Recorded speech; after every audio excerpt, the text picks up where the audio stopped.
최근 한국 주식시장 정말 장난 아니었죠? 그야말로 퍼펙트 스톰이 몰아쳤는데요. 오늘 이 시간에는 그 격동의 한 주를 속 시원하게 파헤쳐 보겠습니다. 자, 일단 이 숫자부터 보시죠. 무려 마이너스 9조 7천억 원. 이게 뭐냐면요. 단 일주일 만에 외국인 투자자들이 한국 시장에서 팔아치운 정말 기록적인 금액입니다. 어마어마하죠? 이 엄청난 매도세의 시작은 바로 시장에서 검은 월요일이라고 부르는 그야말로 충격적인 하루였습니다. 이날을 시작으로 아주 극심한 변동성의 한 주가 펼쳐진 거죠. 그래서 오늘 우리가 살펴볼 이야기의 흐름입니다. 먼저 얼마나 충격적인 한 주였는지 돌아보고 이 위기를 촉발한 두 가지 핵심 원인을 파헤쳐 볼 겁니다. 그리고 누가 웃고 누가 울었는지, 또 시장을 뒤흔든 터보 퀀트 쇼크의 이면은 무엇인지, 마지막으로 이 폭풍 속에서 우리는 어떻게 중심을 잡아야 할지 같이 한번 짚어보겠습니다. 자, 첫 번째 이야기입니다. 충격으로 가득했던 한 주. 시장이 말 그대로 벼랑 끝에 서 있었는데요. 과연 그 흐름이 어땠는지 한번 자세히 들여다보죠. 정말 살얼음판을 걷는 듯한 한 주였어요. 월요일에 검은 월요일이라는 거대한 충격으로 시작해서요. 주중에는 코스피 5,300선이 무너지나 마나 하는 위기까지 갔다가 금요일에 가서야 겨우 5,460선 근처에서 위태롭게 마무리가 됐습니다. 정말 아슬아슬했죠. 그럼 이 난리통에 도대체 누가 팔고 누가 샀을까요? 보시면 외국인 투자자들이 무려 9조 7천억 원을 팔아치우면서 매도를 주도했습니다. 이게 벌써 6주 연속이었어요. 기관도 여기에 가세했고요. 그런데 재밌는 건 바로 개인 투자자, 우리 개미들이죠. 이분들은 이 하락을 저점 매수 기회로 보고 그 엄청난 물량을 다 받아냈다는 겁니다. 자, 그럼 도대체 왜 이렇게 외국인들이 떠나간 걸까요? 그 원인을 파고들어 보면요. 이게 그냥 한 가지 이유 때문이 아니었습니다. 지정학적 문제와 기술 분야의 폭탄 선언, 이 두 가지 위기가 동시에 덮친 그야말로 퍼펙트 스톰이었던 거죠. 말 그대로 양쪽에서 협공을 당한 셈입니다. 한쪽에서는 중동 리스크, 그러니까 호르무즈 해협이 막힐 수도 있다는 공포가 커지면서 원달러 환율이 심리적 저항선인 1,510원을 뚫어버렸고요. 다른 한쪽에선 터보칸트 쇼크라는 기술적인 폭탄이 터지면서 시장의 심장부인 반도체 섹터의 투자 심리를 완전히 얼어붙게 만들었습니다. 자, 그럼 계속 언급되는 이 터보칸트 쇼크, 이게 대체 뭘까요? 간단히 말해서 구글이 발표한 새로운 AI 메모리 압축 기술인데요.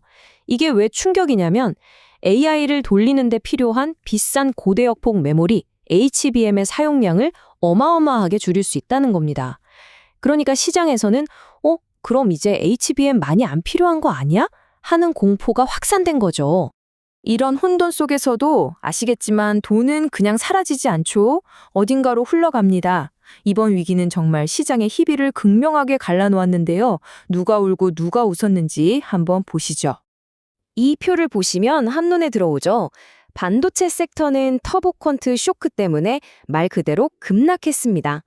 반면에 자동차나 플랫폼 기업들은 높은 환율 덕에 오히려 선방했고요. 그리고 지정학적 리스크가 커지니까 방산주나 헬스케어 같은 안전자산 쪽으로는 돈이 몰리면서 급등하는 모습을 보였습니다. 조금 더 구체적인 종목으로 들어가 볼까요? 패자는 역시 삼성전자와 SK하이닉스였습니다. 주가가 17만 원대, 92만 원대까지 밀렸죠. 하지만 현대차는 오히려 수출에 유리한 환율 덕을 받고 네이버는 튼튼한 펀더멘탈을 바탕으로 21만 원대를 지켜냈습니다. 진짜 승자는 따로 있었죠. 중동 리스크가 커지자 방산주가 급등했고 삼천당 제약은 안전자산으로 주목받으면서 코스닥 시총 1위 자리까지 올랐습니다. 자, 지금까지 보면 이 터보 쿤트 쇼크가 완전 반도체 시장의 재앙처럼 느껴지잖아요. 그런데 여기서 관점을 조금 바꿔보면 어떨까요? 몇몇 분석가들은 이게 단기적인 충격일 뿐 장기적으로는 오히려 기회가 될 수 있다는 아주 흥미로운 이야기를 하고 있습니다. 그러니까 핵심 질문은 이겁니다. 이 기술 쇼크 정말 반도체 산업의 끝을 의미하는 재앙일까요? 아니면 뭔가 다른 가능성이 있는 걸까요? 여기에 대한 대답의 실마리를 아주 오래된 경제 이론, 바로 재번세 역설에서 찾을 수 있습니다. 이게 좀 재밌는 개념인데요. 어떤 자원을 쓰는 효율이 높아지면 사용량이 줄어들 것 같잖아요. 그런데 오히려 그 반대로 더 싸고 편해졌으니까 사람들이 더 많이 쓰게 돼서 총 소비량은 오히려 늘어난다는 겁니다. 이걸 AI 메모리에 적용해보는 겁니다. 터보컨트 기술 때문에 당장은 HBM 수요가 줄어들 것처럼 보이지만 장기적으로는 AI를 구축하는 비용이 확 낮아지겠죠? 그럼 더 많은 기업과 사람들이 AI를 쓰게 될 거고 결국 AI 생태계 전체가 폭발적으로 성장하면서 결과적으로는 훨씬 더 많은 메모리 칩이 필요하게 될 거라는 그런 이야기입니다. 단기적인 고통이 장기적인 이득으로 바뀔 수 있다는 거죠. 자, 그럼 이렇게 정신없는 폭풍 속에서 우리 같은 투자자들은 도대체 어떻게 해야 할까요? 패닉에 빠지기보다는 냉철하게 전략을 세워야 할 때라고 전문가들은 조언합니다. 그래서 제시되는 전략이 바로 이 3단계입니다.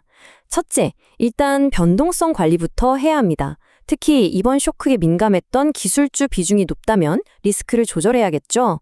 둘째, 안정성을 찾아야 합니다. 꾸준히 현금을 창출하는 배당 성장주 같은 자산에 눈을 돌리는 거죠. 그리고 마지막 셋째, 장기적인 관점을 갖는 겁니다.